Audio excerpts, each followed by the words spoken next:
오늘 전로역정 마지막 시간입니다. 전로역정의 긴 여정 가운데 하나님께서 시간 은혜 주시고 이렇게 또 마무리할 수 있는 은혜를 주심에 감사를 드립니다. 먼저 지난주에 있던 것을 복습하고 전체 긴 순례 여정 가운데 굵직굵직한 그 핵심적인 부분들을 좀 함께 보면서 전로역정의 그 모든 여정을 마치고자 합니다. 지난주 생각이 나십니까? 그리천과 소망이 만난 사람이 누굴까요? 잠시라는 사람입니다. 잠시. 이 잠시라는 사람은 우리에게 무엇을 말해주고 있는가? 잠시. 책의 표현을 빌리자면 이런 표현을 씁니다. 양심은 깨어났지만 마음은 변화되지 않은 사람. 은혜를 받습니다. 은혜를 받고 죄에 대한 회개도 있습니다. 통회하는 마음도 있습니다. 슬퍼하는 마음도 있습니다. 그러나 그 삶은 전혀 변화가 없습니다. 마음의 변화도 없습니다. 마치 사울처럼 또 다윗을 향하여 시기하며 질투하며 또 나가는 것이지요. 브레이크가 없는 기관차처럼 달려갑니다. 이게 잠시라는 겁니다. 우리의 모습 가운데도 잠시라는 이 사람의 모습이 순례자의 길을 가운데 있다는 겁니다. 저는 곰곰이 생각해 보면서 이 잠시라는 모습이 어떤 것일까? 작은 은혜, 큰 은혜 이렇게 나눌 수 있습니다. 많은 사람들이 주일 예배를 드리면서 오늘 또 함께 예배를 드리면서 은혜를 받습니다. 그래, 하나님이 이렇게 나를 사랑하시지.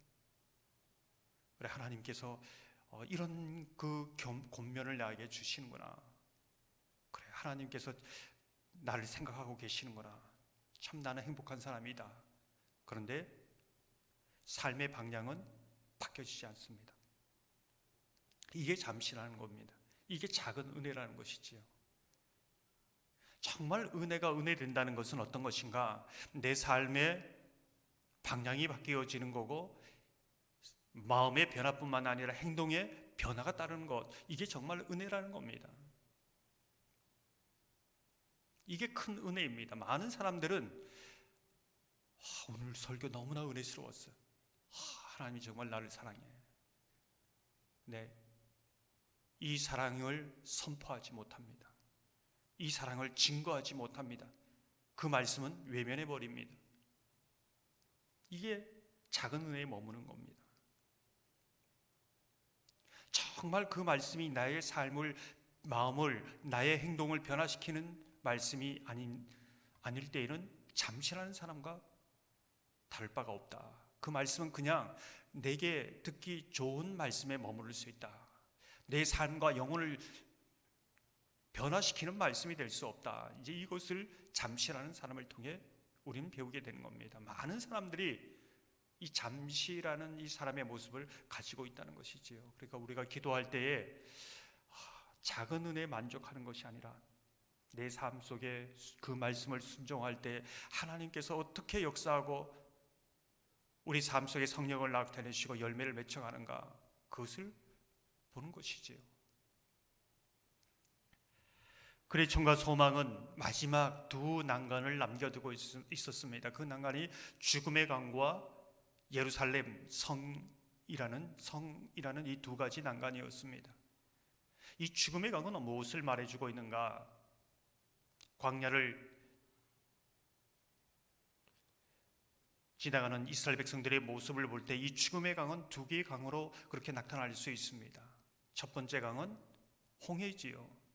노예의 신분에서 하나님의 백성으로 거듭나는 새 사람이 되는 그런 변화입니다. 이것이 홍해의 강이지요. 이 새 사람은 어떻게 살아가느냐? 하나님께 소망을 두고 하나님의 약속을 믿는 그 믿음으로 순종해 나가는 것이다. 그 삶이 요단강을 건너는, 죽음의 강을 건너는 그러한 모습이다. 이 두 강을 건너야 이제 예루살렘 성에 도달할 수 있는 것이지요. 예수 그리스도께서 육신으로 우리 가운데 오셨다.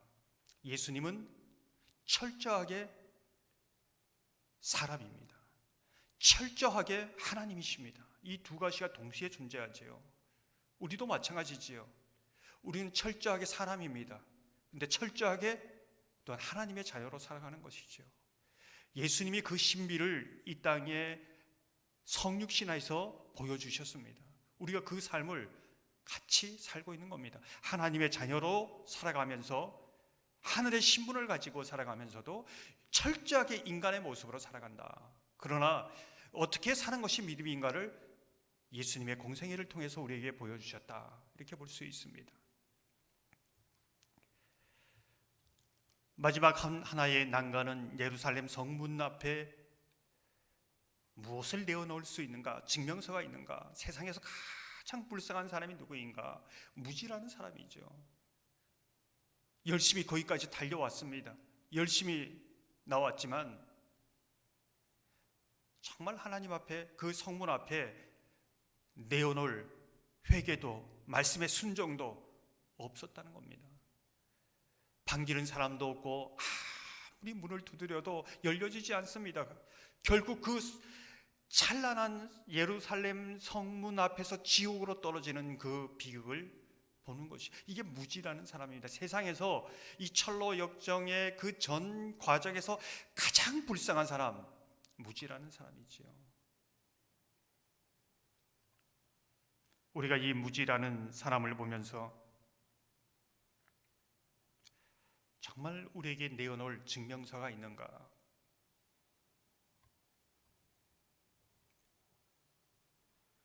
주님의 말씀에 가르침을 수없이 받았지만은 정말 순종의 열매가, 회개의 열매가 있는가? 이 부분을 생각하게 되는 겁니다. 사랑하는 성도 여러분, 저와 여러분이 진정한 말씀 앞에 회개와 또 우리의 삶에 주님의 말씀에 순종하는 그런 열매가 있기를 소망합니다. 그것이 저와 여러분이 살아있는 믿음, 살아있는 주님 앞에 증명서가 되기를 주님의 이름으로 축원합니다.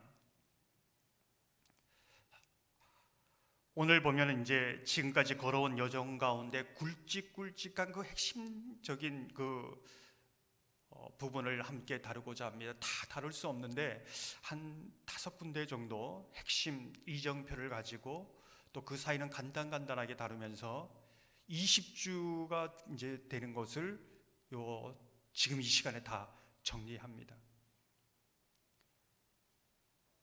순례 여정의 가장 이정표의 시작은 어디인가? 나는 순례 여정을 어떻게 시작했는가? 나는 순례 여정을 시작했는가? 이제 이 질문입니다.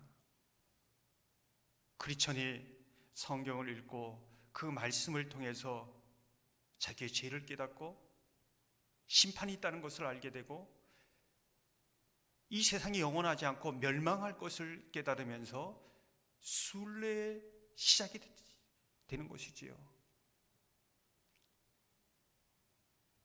나의 순례의 여정은 어떻게 시작했는가? 어쩌면 누군가가 교회 가자고 해서 나올 수 있습니다. 내가 모태 신앙이어서 그렇게 나올 수 있습니다. 그러나 분명히 어떤 한 말씀을 통해서 그 진리의 말씀이 내 심령을 치고 내 삶의 분기점이 되어서 주님 앞에 나아가는 새로운 여정의 시작이 되었다는 겁니다. 우리가 성경 전체를 다 믿을 수는 없습니다. 그 환한 빛이 확 비치면 감당이 안 됩니다. 그러나 우리가 성경 한 구절이 때로는 한 줄기 빛이 되어서 천국의 여정, 하나님의 정원을 들어가는 하나의 첫 발자국이 될 수 있습니다. 한 줄기의 빛. 종종 성도님들이 이렇게 묻는 것을 봅니다. 목사님, 말씀이 잘 믿어지지 않습니다. 어떻게 해야 될까요? 제가 이렇게 말씀드립니다. 성경을 믿는 것은 하나의 빗줄기, 한 줄기에서 시작되고 그것으로 충분합니다.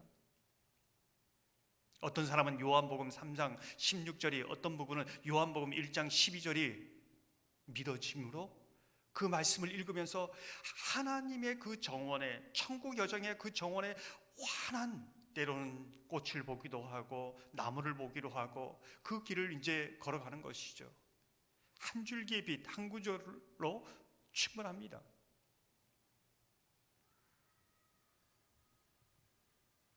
성경학자 유진 피터스는 환한 천국의 정원으로 들어가는 여정을 다음과 같이 말합니다. 하나님의 말씀에 멈추어 서서 그 말씀 속에서 주시는 하나님의 음성을 듣는 기다림, 그것이 때론 지루하고 힘들더라도 그 훈련이 그리스도인을 그리스도인 되게 합니다. 여러분은 어떤 말씀이 여러분에게 터닝 포인트가 됐습니까? 어떤 말씀이 예수님을 인격적으로 만나는 그러한 한 줄기 빛이 되었습니까? 그 빛은 점점 의인은 떠오른 해와 같이 점점 밝아지는 것처럼 하나님의 말씀이 이 한 말씀만 믿고 이 한 줄기 빛으로 시작했는데 이제는 점점 가면서 마치 아나톨레의 역사처럼 환하게 하나님의 말씀이 점점 믿음이 성장하면서 주의 말씀이 그 역사가 믿어지고 그 역사가 나의 삶 속에 나타나는 것을 보게 되는 것이지요. 그 한 줄기의 빛이 여러분의 시작점이 되었는가? 어디서 시작되었는가? 오늘 어쩌면 많은 순례자들이 떠밀려서 교회는 다니는데 신앙의 여정, 이 한 줄기 빛이 없이 내가 왜 신앙생활을 하게 되었는지, 주님과 나의 가는 관계는 어떤 건지, 내가 인격적으로 주님을 만난 경험은 있는지 없이 그렇게 달려간다는 겁니다. 골로새서 1장 5절 6절을 보면 이렇게 말씀합니다. 너희를 위하여 하늘에 쌓아둔 소망으로 말미암음이니 곧 너희가 전에 복음의 진리의 말씀을 들은 것이라. 이 복음이 이미 너희에게 이르매 너희가 듣고 참으로 하나님의 은혜를 깨달은 날부터 너희 중에서와 같이 또한 온 천하에서도 열매를 맺어 자라는도다. 제가 예수님을 처음 믿고 나서 은사도 받고 정말 하나님의 강한 임재도 체험하고 고등학생이지만은 그 1,500명이 넘는 그 성도님 앞에 또 간증도 하고 가장 황홀한 시간을 보냈습니다. 그 시간이 한 1년이 넘습니다. 마치 마음속에 알지 못하는 파도가 있어 넘쳐가지고 어떤 상황이든지 그냥 기쁘고 감사했습니다. 근데 이 시간이 지나고 나서 찾아온 딜레마가 있습니다.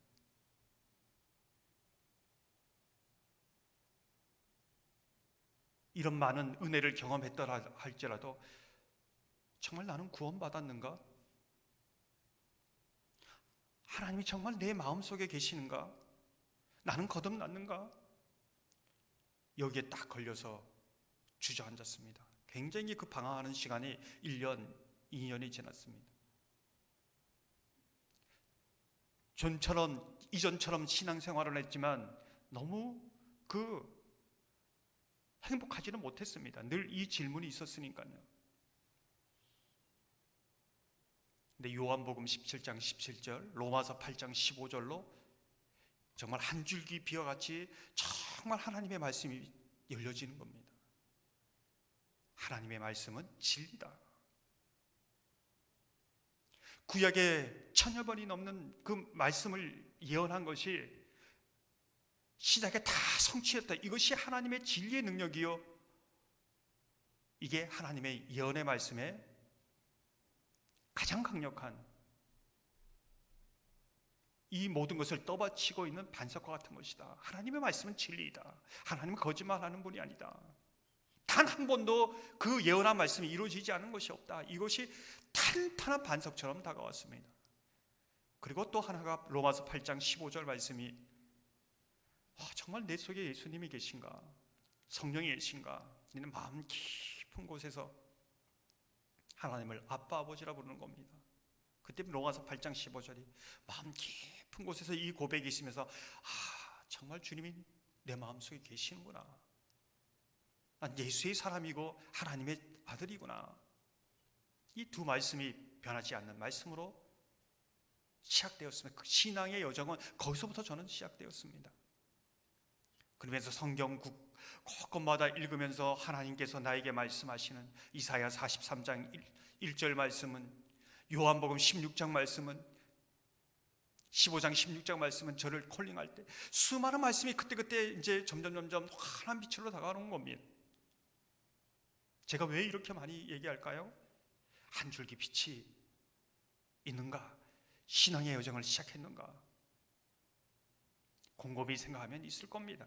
어떤 사람들처럼 강력한 어떤 그 기적과 역사, 은혜를 체험하지 못했다 할지라도 한 줄기 빛, 진리의 말씀이 있습니다. 여러의 삶을 돌이키는 그 말씀 안에서 점점 성장해 가는 것입니다. 그러한 은혜가 저와 여러분 가운데 있기를 소망합니다. 그 말씀을 붙들고 나아가는 저와 여러분 되기를 주님의 이름으로 축원합니다. 이 철로 역정의 이정표가 되는 또 하나의 이제 이정표가 십자가 언덕입니다. 처음에는 신앙의 여정을 어떻게 시작했는가? 이게 분명하지 않으면 나중에 예루살렘 성 앞에 갔을 때 많은 사람들이 낙오하는 걸 보지 않습니까? 십자가 언덕이 있는가? 내 신뢰의 여정 가운데 십자가 언덕이 있는가? 이제 이것을 우리가 점검해야 됩니다. 신앙의 여정의 시작점, 십자가 언덕. 두 번째, 물론 여기 이 사이에 여러분도 그 철로 역정을 들으면서 이 땅에 소망을 두었던 고집쟁이지요.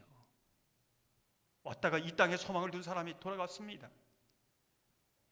고난 뒤에 큰 영광을 바라보지 못하고 자신이 생각했던 행복, 그것과 고난이 닥칠 때에 너무 다르다라고 그냥 돌아간 변덕쟁이도 있습니다. 세속 현자도 만났지요. 세상에 정말 전문가들, 이 세상의 현자들이 말하는 수많은 철학과 지혜와 트렌드, 그것을 포장하는 것이지요. 지혜와 죽음을 포장합니다. 율법이라는, 저 사람과 나가 비교했을 때, 믿는 사람과 믿지 않는 사람과 비교했을 때 내가 믿지 않는 사람이 더 나은 것 같고, 함께 믿으면서도 저 사람과 내가 비교했을 때 내가 좀 나은 것 같은, 이것은 인간적인 율법의 의, 이것으로 의를 삼는 사람이 있는데, 이 의는 언제든지 무너질 수밖에 없고, 성경은 모든 사람이 죄인이라는 이 한 가지, 오직 예수 그리스도의 보혈에 의를 의지하고 있는가? 이 세속 현자, 율법골에 사는 그 어른을 통해서 이제 우리가 묵상했습니다. 결국은 십자가의 언덕이 있는가? 십자가의 언덕에 가장 핵심적인 세 가지 사건이 있죠. 하나님의 진리의 말씀이 나를 자유케 한다.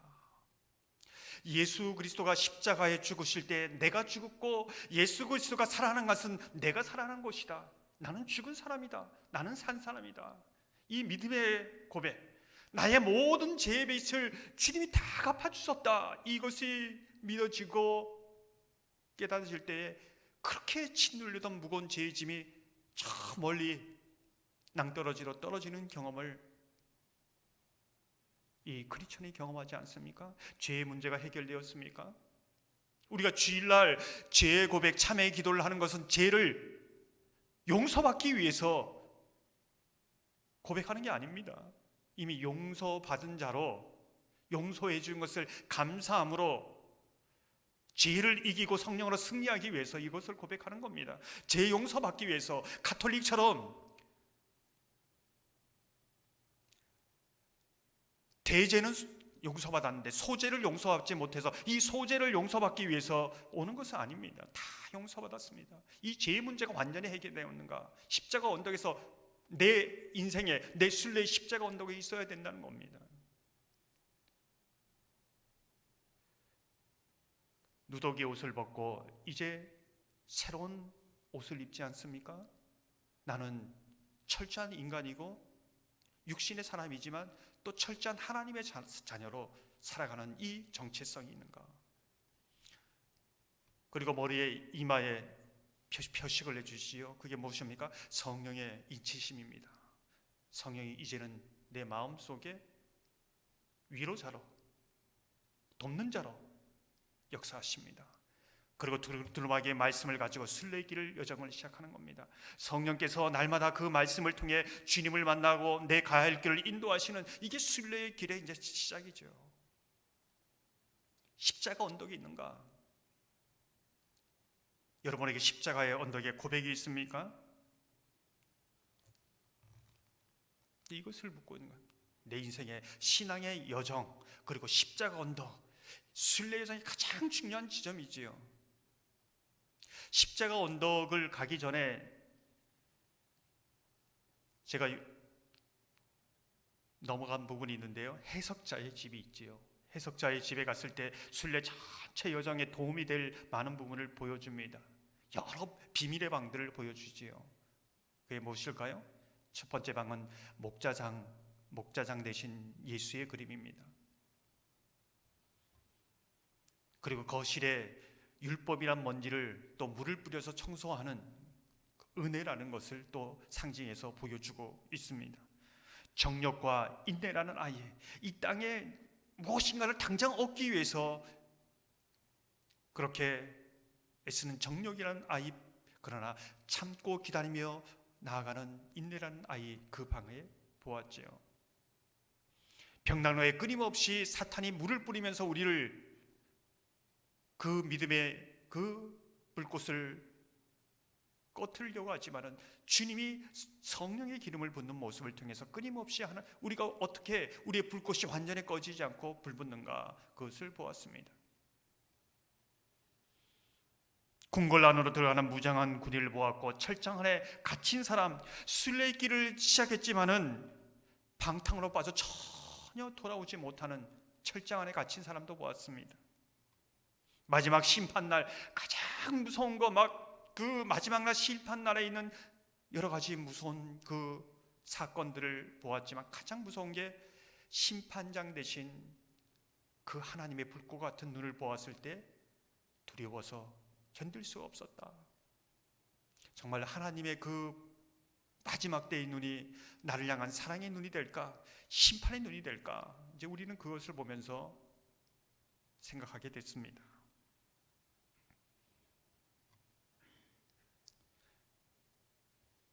신앙의 여정의 시작, 십자가 언덕, 그리고 가장 이제 이정표가 되는 한 곳이 어딜까요? 뷰티풀 하우스, 아름다운 집, 지금으로 말하면 교회입니다. 철로 역정의 가장 이제 핵심되는 부분이 여정의 시작, 십자가 언덕, 뷰티풀 하우스입니다. 그 가는 길에 어떤 부분을 만나지요? 길가에 쇠사슬에 묶여 자고 있는 세 사람을 만납니다. 그 세 사람이 미련쟁이, 게으른 뱅이, 거드는 뱅이지요. 허울과 위선이라는 또 사람도 만납니다. 담을 넘어오는 사람, 자기 생각, 자기 감정, 자기 방식대로 예수를 믿는 사람의 모습이지요. 크리스천이 공고주에서 잠시 정자에서 쉬다가 두루마기를 떨어뜨리고 떨어뜨린 것도 모르고 가다가 낙심이 되고 도저히 그 뷰티풀 하우스로 올라가는 그 언덕을 올라갈 용기가 생기지 않습니다. 소심과 불신이 그 사자를 보고 도망쳐 언덕을 따라 내려가는 모습을 보면서 자신도 그냥 주저앉지요. 어떻게 합니까? 그 두루마기를 떨어뜨렸던 다시 그곳으로 가서 말씀을 가지고 다시 용기를 가지고 나아가는 모습을 보게 됩니다. 아름다운 그 집, 그 길목에 아주 사나운 사자 두 마리가 있지요. 근데 우리가 그 부분을 보면서 그 목줄을 누가 쥐고 있느냐, 마치 우리를 잡아먹고 갈기갈기 찢어 먹을 것 같지만은 그 목줄을 누가 쥐고 있느냐, 그것을 크리스천이 보았을 때 두렵지만 그 사이를 지나가는 모습도 보았습니다. 우리에게 사나운 사자처럼 삼켜버릴 것 같지만 그 모든 목줄을 누가 쥐고 있는가, 두렵지만 그 한가운데를 지나갈 수 있다라는 것을 깨닫게 되었지요. 뷰티풀 하우스 교회에는 4명의 여인들이 그 크리스천을 맞이합니다. 그분이 신중, 분별, 경건, 자선. 교회가 어떤 곳인가? 그냥 함께 모여서 좋아서 친교하는 곳이 아니라 예수라는 믿음의 동기를 가지고 그 믿음의 여정을 위해서 함께 모인 부름받은 사람들, 그 교제를 통해 힘과 위로를 얻는 사람들, 이게 교회다. 이제 이렇게 설명을 드렸습니다. 교회 안에 서고가 있지요. 이게 무엇입니까?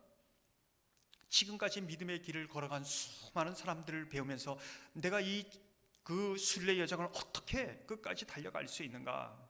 특별히 우리의 시작과 마침이 되시는 예수 그리스도가 어떤 분인가? 이 부분을 이제 말씀을 통해서 배우고 끊임없이 이제 배우는 그러한 것이 교회다. 또 한 곳이 어디입니까? 무기교회였습니다. 무기교회에서 칼, 방패, 투구, 흉배, 모든 기도, 신발, 전신갑주로 무장하는 것이 교회다. 이것은 영적 싸움에 모든 것을 갖추는 것이라는 것을 말해줍니다. 그 이후에 아볼로온을 만나지요. 아주 괴물을 만납니다. 전신갑주를 입고 싸워도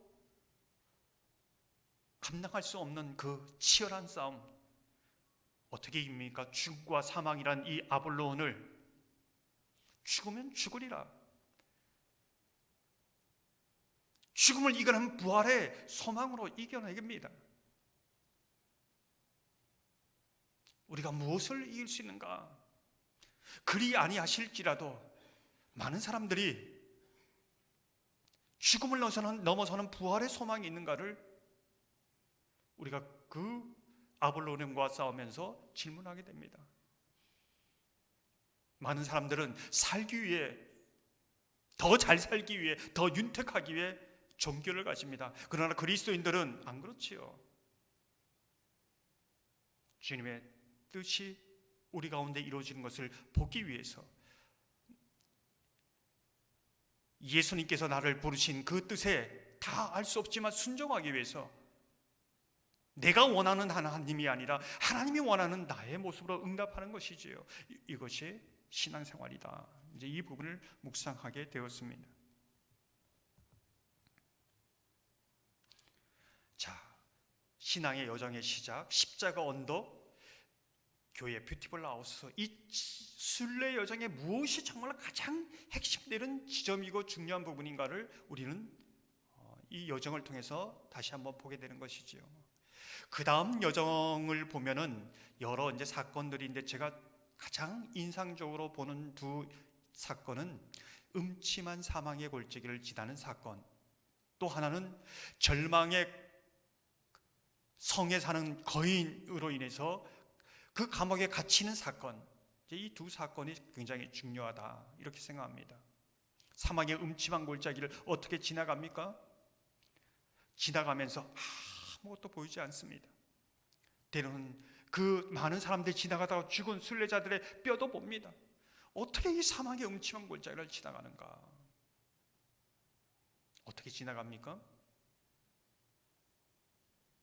하나님이 나와 함께 하신다는 그 약속, 하나님이 내 손을 절대로 놓지 않는다는 그 하나님의 약속, 이것이 등불이 되어서 이 사망의 음침한 골짜기를 지나갑니다.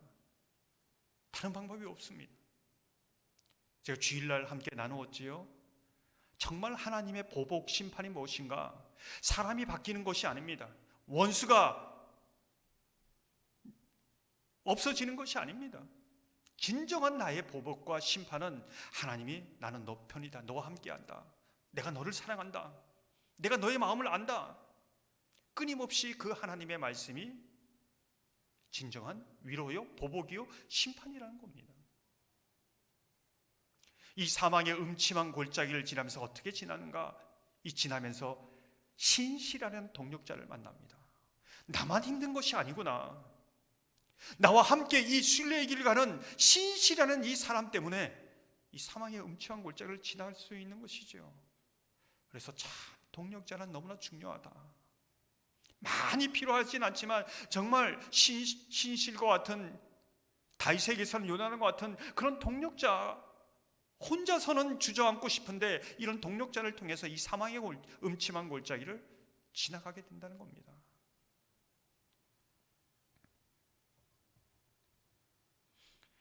절망의 그 성에 그 거인에게 잡히기 전 그 사이에 여러 이제 사람들을 만나지요. 허풍성과 수다장이, 이것은 뭘 얘기합니까? 이단과 사이비를 경계해야 되는 것을, 또 우리의 삶에 교회지만은 신앙생활에 알곡과 측정이가 있다는 것을 깨달아야 된다는 것이죠. 이게 참 신비라고 했습니다. 한 공동체인데 알곡과 측정이가 있습니다. 근데 우리 눈으로는 분별이 안 됩니다. 판단도 안 됩니다. 왜 그렇습니까? 알곡이 나중에 쭉정이가 될 수도 있고 쭉정이가 알곡이 될 수 있기 때문에 그렇습니다. 우리가 판단할 수 없지만 우리가 사람을 기대하는 그러한 신앙이 아니라 하나님을 기대하는 그러한 신앙으로 이 순례길을 가야 된다. 저 사람 때문에 내가 넘어졌어요, 실족했어요. 심지어 세례 요한은 예수님 때문에 실족하지 않습니까?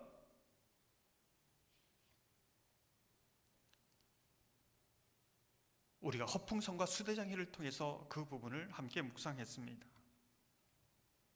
전도자가 가는 길에 신앙의 가장 기본 중의 기본을 말해주고 있지요. 그게 뭡니까? 달리기 선수입니다. 작은 문제를 가지고 정말 엎드릴 줄 아는 사람은 큰 문제가 와도 자기가 해결하는 것이 아니라 하나님이 해결해 주신 걸 알게 엎드리고 그 문제를, 그 언덕을, 그 강을 넘어갑니다. 근데 많은 사람들이 달리기를 안 하면 작은 문제가 있을 때 내가 가진 돈으로, 내가 가진 권력으로, 힘으로, 내가 가진 경험으로 해결하면 이것도 해결되네. 큰 문제가 오면 다 나가 떨어지는 거죠. 감당이 안 됩니다. 주저앉는 것이지요. 그래서 달리기 연습을 해야 된다. 두 번째는 질문과 응답이죠. 하나님의 음성을 어떻게 들을까요? 아까 한 줄기 빛이라고 했죠. 그 다윗이 하나님의 저 그릴라 주민을 구할까요 말까요? 오랜 시간 그 몸부림치지 않습니까? 부하들은 왜 가느냐고 그렇게 소리치는 그 한가운데도 주님의 말씀을 기다리고 주님이 말씀으로 응답하실 때 순종해 가지 않습니까? 이 신앙의 가장 하나님의 음성을 듣는 법, 가장 건강한 신앙은 무엇이냐? 환상을 보고 무엇을 들었다, 하나님이 이렇게 말했다. 정통적인 신앙은 부인하진 않습니다. 그러나 그것을 절대적인 신앙의 기준으로 삼지 않습니다. 성경의 울타리 안에서 성경 말씀을 통해서 하나님은 만나주신다, 말씀하신다. 여기에 굳게 서야 됩니다. 직통 계시받는 나는 하나님이 이래 말씀한 가장 위험한 사람입니다. 하나님의 말씀으로 정확하게 분별되지 못합니다.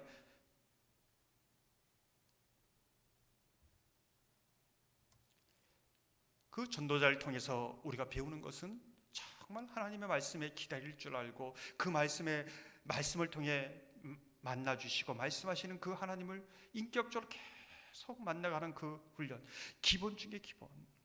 믿음이란 무엇입니까? 하나님께서 내게 용기를 주셨어, 힘을 주셨어. 그게 믿음이 아니라 그 진정한 믿음은 나를, 내 행동을 걸어나가게 하는 믿음. 무슨 뜻일까요? 내 주저앉아 있습니다. 근데 나와 함께 하시고 하나님이 나를 향한 놀라운 계획을 가지고 있다 할 때 정말 기뻐하고 박수치는 것이 아니라 내가 일어서서 주님을 향하여 걸어나갈 수 있는 이것이 진정한 믿음이라는 겁니다.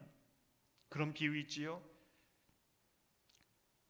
지금 이제 오늘 다 사면형이 내려져서 감옥에 많은 죄수들이 박수치면서 찬양하면서 춤을 춥니다. 근데 단 한 사람도 자기의 죄수복을 벗고 그 감옥을 나와서 자유를 만끽하는 사람이 없다는 겁니다.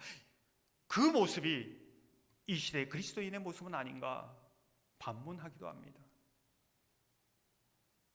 믿음이 무엇인가를 우리가 다시 한번 봐야 됩니다. 은혜 받았다, 내가 진리를 깨달았다, 그것이 아니라 내 삶의 그 믿음이 실제가 되고 역사가 되고 행동으로 변화로 열매 맺을 때 이것을 정말 믿음의 삶이다, 이렇게 말하고 있는 것이죠.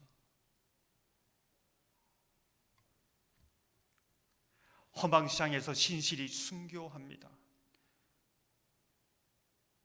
그리 아니하실지라도 말씀하셨지요. 많은 사람들은 병이 고치는 것을 하나님의 기적과 축복이라고 합니다. 하나님이 정말 살아계시다 이라 말합니다.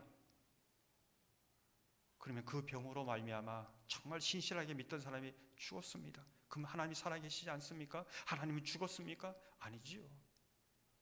사나 죽으나 나는 주님의 것이다. 이 믿음의 고백이 이 신실의 고백입니다. 신실이 그 죽으면서도 영광스러운 그 주님의 그 모습을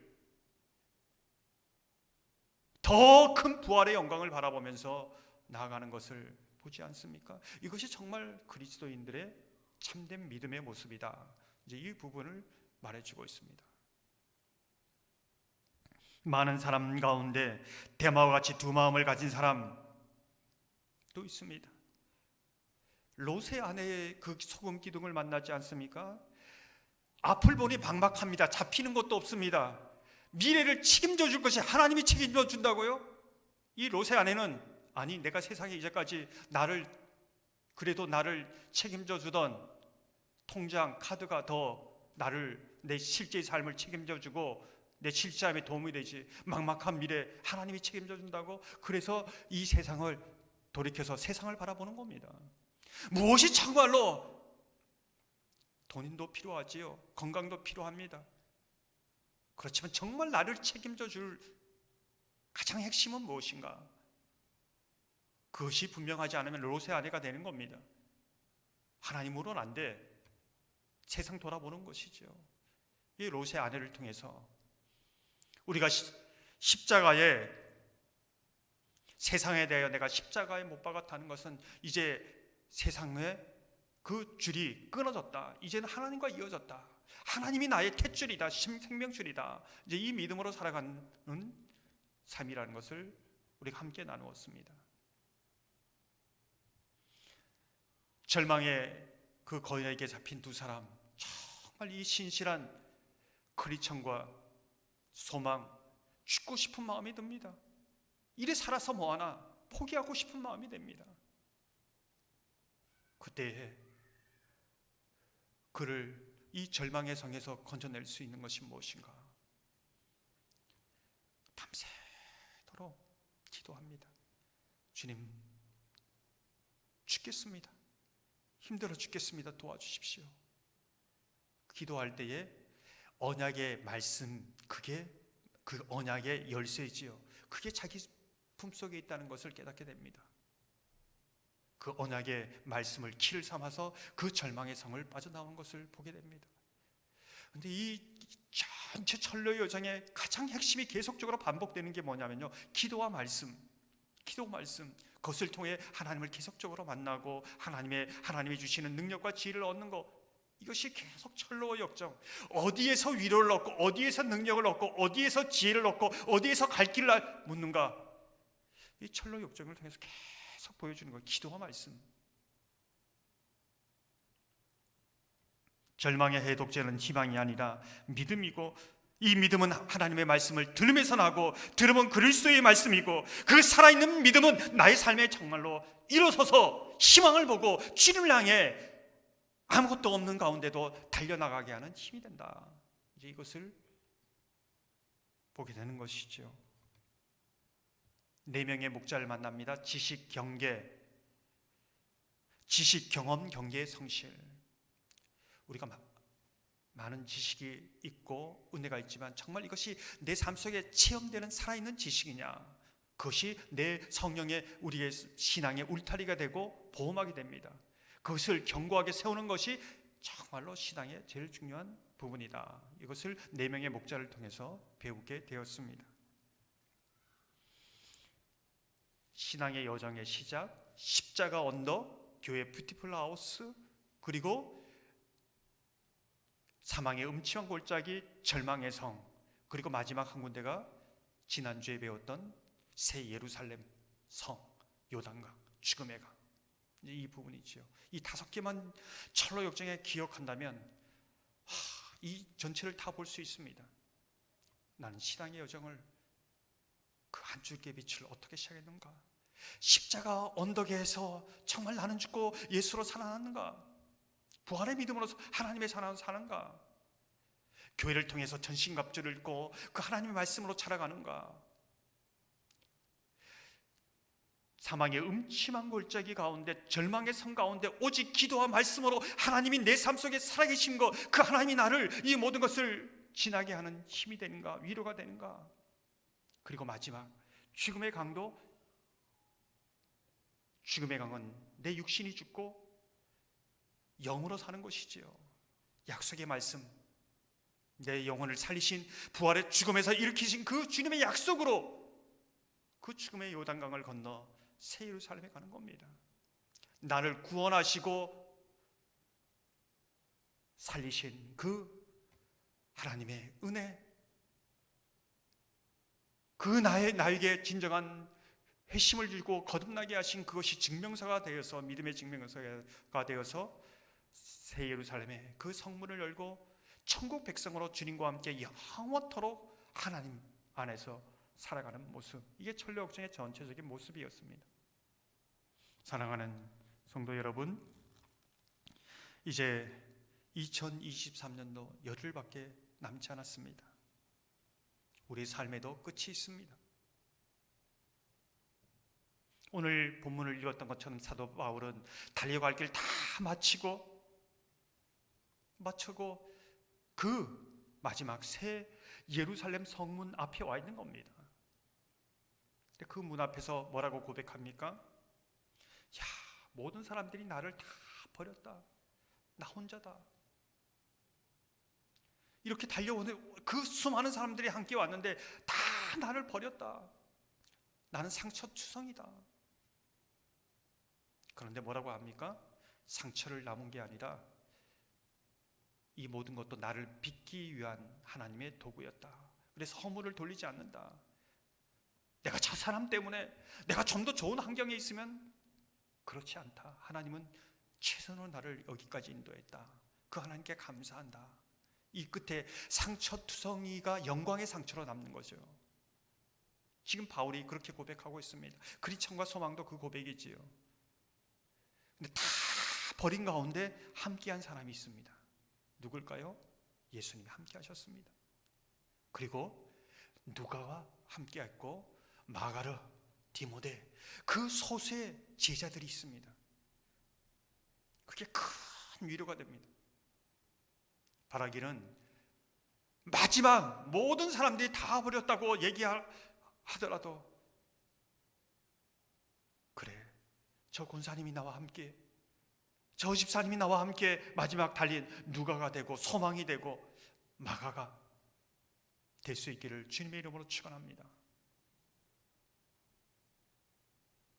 축원합니다. 예, 그런 믿음으로 서로 이제 달려가면 좋겠습니다. 그리고 마지막 그 새 예루살렘을 여는 문이 갑자기 티켓이 아니라 이 여정 가운데 나를 구원하시고 나와 함께 하신 하나님, 그 하나님, 살아계신 하나님이 나를 건지시고 죽음에서 건지시고 영원토록 이 나라에 들어가게 하실 것을 믿음으로 바라보면서 마지막 소망의 약속, 나를 살리신 말씀, 나를 건지신 하나님, 그 하나님이 결국 새 예루살렘 성으로 들어가게 할 것을 바울이 고백하고 있는 것이지요. 우리 그 믿음의 선진, 예수님의 그 모습, 오늘 천로역정의 그리천과 소망의 그 모습을 보면서 우리의 시작과 끝이 어떠한 것인지, 과정에 뭘 조심해야 될지 압니다. 너무나 잘 알지요. 저와 여러분이 이 천로역정을 마치면서 다 천로역정, 우리의 신앙의 순례를 끝까지 달려가는 믿음의 사람들 다 되시기를 주님의 이름으로 축원합니다. 이 시간 함께 말씀을 생각하면서 413장 함께 찬양